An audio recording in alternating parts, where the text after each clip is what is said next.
I was planning on making a video today talking about how Nick Calandra is the biggest jackass in all of gaming journalism that I've seen so far. And it was kind of going to be like a tongue-in-cheek about what a douchebag this guy is and why he sucks, like one of those kind of videos. And then I woke up to this. And I had people sharing screenshots of people on the other side basically dancing on the grave of SmashJT.com, laughing at how they were able to make a coordinated attack to take it down because they felt threatened by public information being listed about journalists and people who work in the game industry and things that they said themselves. They didn't want to face the mirror. They couldn't imagine people knowing that and having it all in one location. So what did they do? Instead of apologizing and coming forward and saying, I shouldn't have said the things I did, nope, they go the complete opposite direction and create a coordinated attack to take down my website by messaging my website host domain Wix in mass to make sure they get their way. And yeah, I get it. I should have self-hosted or I should have had a different domain. I get all that stuff. But I don't want to even go there right now. I want to talk about what their tactics are and why they did this and how this is actually bad for them too. JT. Here's the thing with Nick. He's a crybaby. He's someone that throws accusations at people, throws threats of lawsuits at people, does anything he can to silence them, up to and including sending his masses of audience to take down a website because he's scared that people might get hurt. But let's dive into that a little bit further. What's really there to be afraid of? This is a list of public figures and things they've said publicly and me compiling them together about why it's a bad thing for the video game industry to hold them accountable. Trying to do everything in my power to make the video game industry better. Not threatening anyone, not doxing anyone, not attacking anyone, not threatening physical harm on people like Nick did in one of his tweets the other day. No, this was just a part of a website made straight up to hold these people accountable for their actions. And making it onto this list of people was a bad thing. It was something that I would hope people would say, hey, maybe I should apologize for that, my transgressions, the things that I said there. I shouldn't have done that. That was a bad thing. And I'm trying to be a better person for it because nobody in the industry is holding me accountable. But now the gamers are holding me accountable and I need to be accountable to that. But no, they're not accountable. There is zero accountability with any of these people. And they go to the lengths of, instead of apologizing and trying to be a better person, they take a website down. Attacking free speech, not just for me, but for everyone. Like, this is a direct coordinated attack on free speech. This is the email that I received from Wix earlier today when I woke up. Hello, your site was disabled due to privacy violation.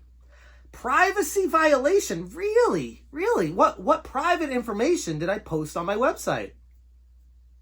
None. This is publicly available information.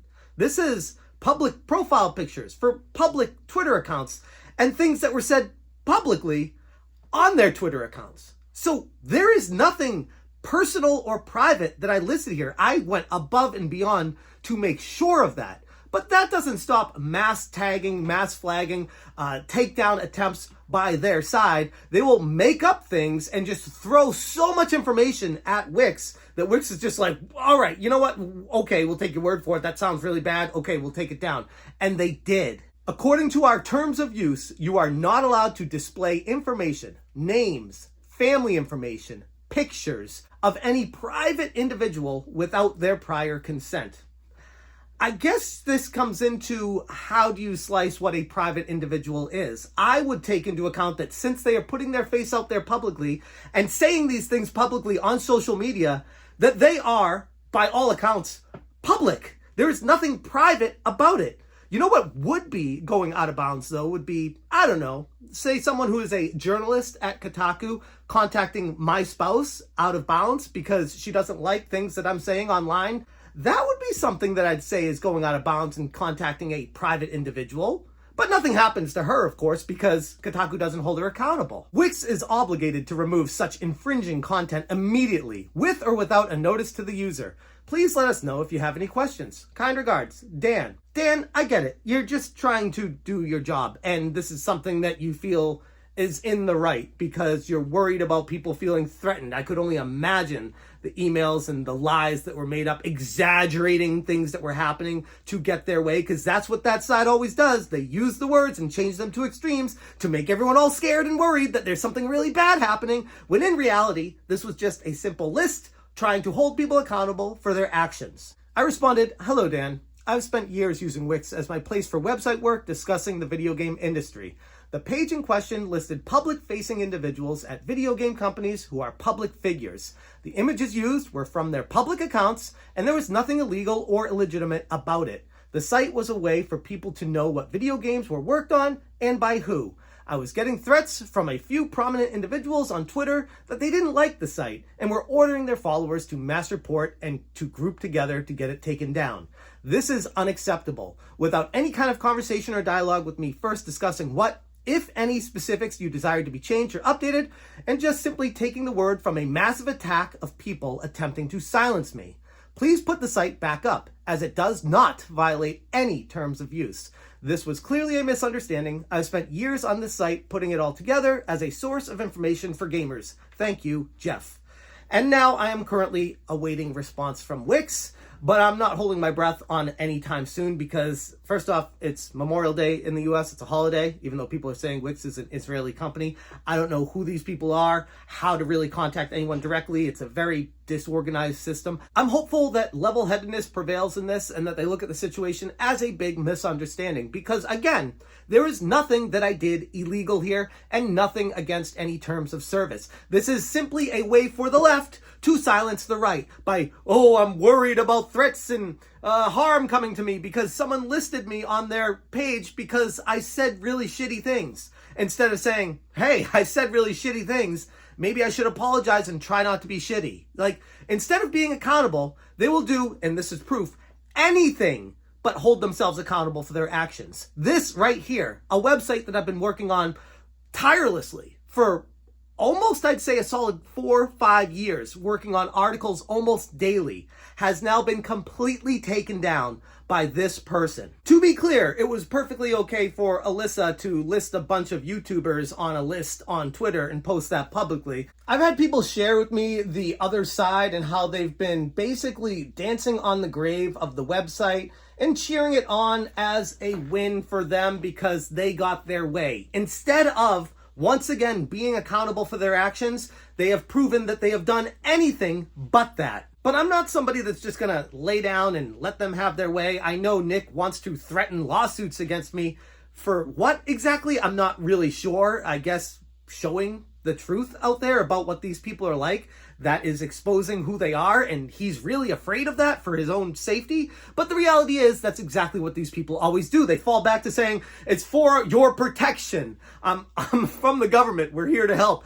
I'm here for your safety. We want to make sure nothing happens to anyone." That's why we don't want this out there. When we all know the reality is they can't stand the truth. They can't stand seeing a picture of themselves with what they've said and trying to be accountable for it. They are scared to death about the reality. And remember, this all got started with Alyssa Mercante working at Kotaku, contacting my wife, DMing her via Facebook Messenger, completely out of bounds, trying to destroy my relationship. And Kotaku did not hold her accountable, didn't even reprimand her, didn't say anything. In fact, Carolyn Petit, her boss, backed her up on Twitter and said, "Yeah, that's exactly the stuff I do too." And I'm like, okay. Geo Media, the parent company of Kotaku, wouldn't do anything about it. So you know what? I take the next logical step. If no one's going to do anything about it, I'm going to just start making a list and acknowledging that these people are not good people. They do bad things and they're not held accountable by anyone. So the best I can do is hold them accountable by letting everyone know how bad of a person they are. And instead of apologizing and trying to be better, they double down and take the website down. It's absolutely gross. It's abhorrent. And I don't even know what to say or do at this point. It's sad. Like, and the worst part is, it's sad because of all the work I put into the website, like the years of tireless writing. And it was finally starting to get some footing and attention and growth, and people were actually taking to it.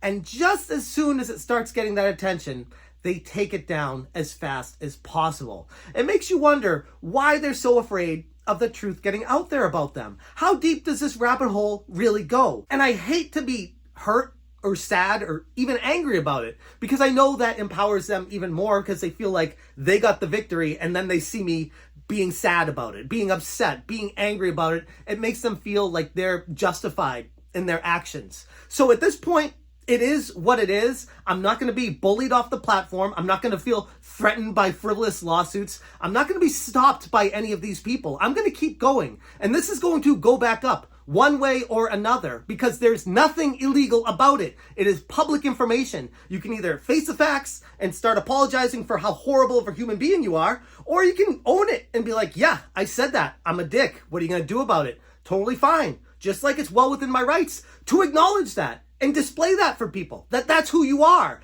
That's the reality of it. If you're going to be a public-facing figure, get used to the public seeing you face them. That's how this all works. And here's the thing. Nick Calandra and I had a conversation on email back and forth before all this happened. He was super kind and courteous, and it struck me as like a really down-to-earth person, which is what these people do. They pick you up from underneath and they throw you down. It really is impressive, the psychological mind games that they play, like, actively. And I'm learning this myself, because I'm not like a backstabber type person.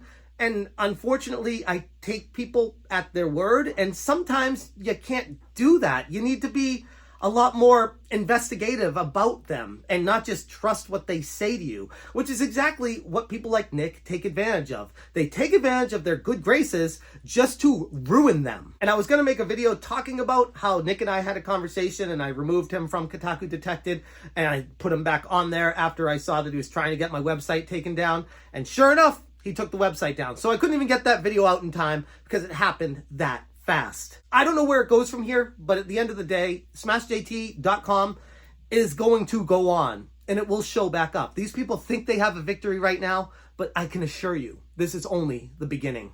I'm going to leave it there. Thank you guys so much for watching, and as always, you stay smashing. Smash